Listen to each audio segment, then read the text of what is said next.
thank you for inviting us into your literal home and your space and being a part of this story. I was 18 weeks pregnant, and on August 23rd, I went for a walk and I could tell that something was wrong. I messaged my OB. She discovered that I had something called an incompetent cervix, which basically means that I had dilated, obviously, way too early. And so she informed me that miscarriage was inevitable. Both of us wondered, like, if this is inevitable, what's the next thing for us? What is our next course for healthcare?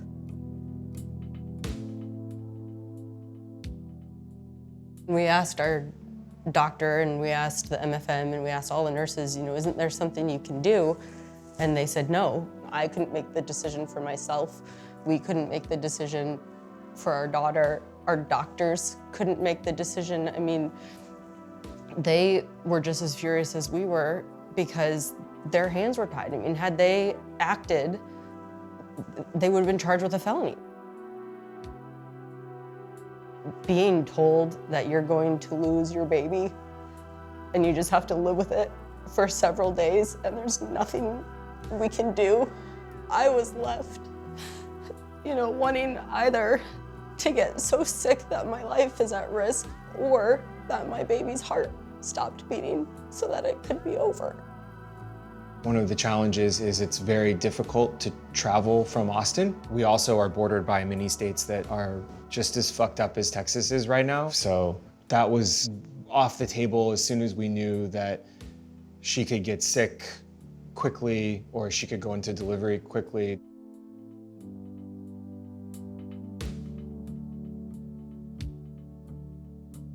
I thought, okay, let's get this horrific thing over where I have to deliver my daughter 22 weeks early, and then I'll go home and we can start the healing process.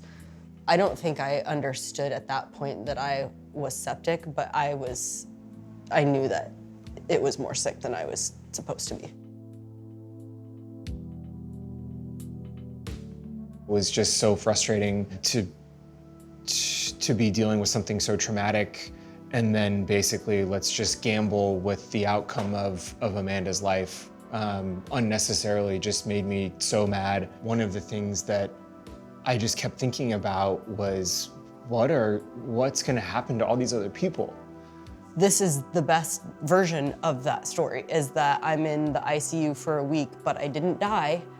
So, you think about all of the people that aren't as fortunate as us and how it's gonna impact them. And all of the staff in the hospitals, everyone was talking about how, these types of laws are not going to end abortion. It's just going to make it extremely dangerous and the mortality rate is going to skyrocket.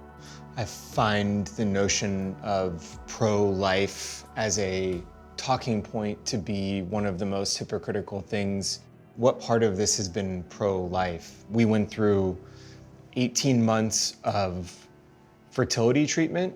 So this is something that we wanted and something that we fought for. And we were 18 weeks in when this happened.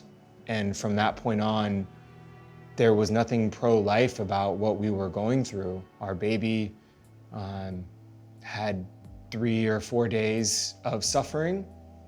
Amanda had weeks of suffering, both physically and emotionally, because of this.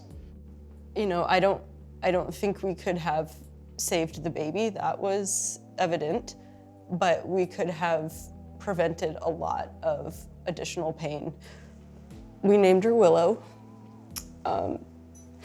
because willow trees are known for their strength. Even as I was getting sicker and sicker and the infection was taking over, she was a fighter. And,